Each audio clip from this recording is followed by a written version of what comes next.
yes. Yeah, him keep like a mouse, but him jaws like him have a jaws like a lion. Very interesting, you know. I mean, when you look on Haile Selassie with him height and him just look frail, you'd have believe say you can just throw him around, but very powerful. Small package, but powerful. We must understand why Rastafari would have recognized a man like that, especially in at this time where it confuse a whole heap of people. Whole heap of people still confuse it. Why Haile Selassie?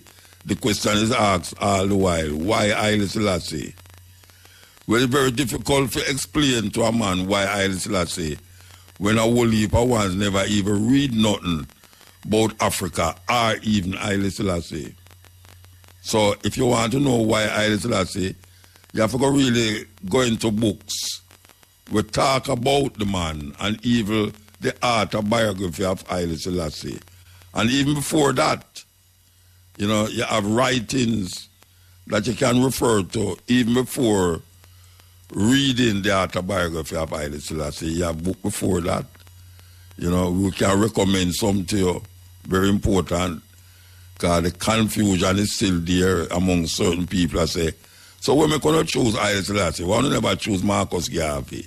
Or why don't we never choose this, or why don't we never choose that? It's a continuity in a history. Continuity in a history. Haile Selassie provide that continuity in the present and ancient past of Africa, being one of the old, not one, but the only country that had never been conquered by Europeans on the soil of Africa. I know you hear that story many times, but it's not too much time we can say it.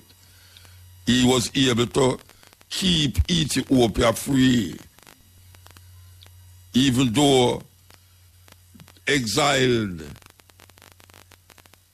him went back, and same time, the Fifth of May him leave, and 5 years after the Fifth of May him come forward and overpower the Italian them. And then they tried that before nothing in the Battle of Adwa, where them invade the same Italian them and was kicked out by Menelik II. So Haile Selassie represent that continuity in our historical reference point, that a people must have a reference point. Them can't just come out of those pure supernatural, some little figurative talking.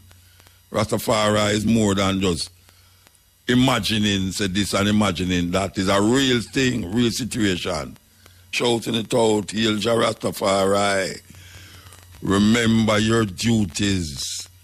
Be worthy of your ancestors.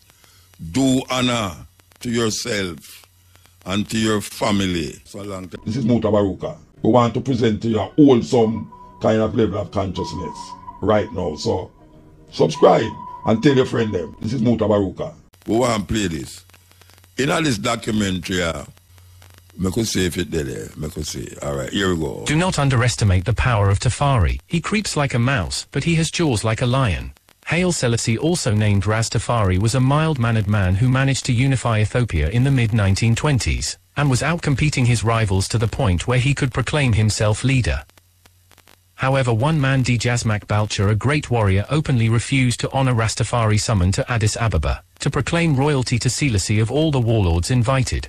Selassie then commanded him to Addis Ababa. He agreed, but went with 10,000 men to defend himself with the hidden intention of starting a civil war. He was invited to an afternoon bouquet by Selassie, but only agreed to go with a private bodyguard of 600 of his best men, which Selassie agreed. At the party he warned Selassie that if he did not return by nightfall his soldier will march on the capital and destroy it. Selassie was hurt by the mistrust. Nonetheless he tries to charm Balcha as if he desperately needed his approval and friendship. But Balcha warned his men not to drink, as it was common that banquets were a great way to murder men of status by past kings. After the party Balcha looked back on his shoulder as he was leaving the capital with plan of attack to recapture the capital. and have Selassie either imprisoned or kill. When Balcha came close to where his men were camped, he noticed something had gone terribly wrong, as a place where colorful tents are stretched to as far as the eyes can see is now nothing but smokes from doused fire. What sort of devil's magic is this, he thought. A witness told him what had happened while he was away. That a large army commanded by Selassie ally sneaked up upon his soldiers through a side route he had not seen, but instead of fighting battle, they offered to pay any soldier willing to sell their weapons for gold and cash. Within few hours Balcha army were disarmed and scattered in different direction. Realizing his danger, Balcha tried to march south with his 600 army, but to his surprise the same men that were disarmed blocked his way, and the only way out is to march back to the capital. But Selassie had set up a large army to defend it. Like a chess player, Selassie predicted all of Balcha's moves and checkmated him. For the first time in Balcha's life he surrendered to repent of his sins. He agreed to enter the monastery. Thus Balcha's last words before entering was, "Do not underestimate the power of Tafari. He creeps like a mouse, but he has jaws like a lion." The informative information presented in this video is motivational and is positively aimed at inspiring, educating and entertaining the viewers with the cutting edge of critical reasoning. If you enjoy the contents on the Black Radar YouTube channel, please consider subscribing to show your support.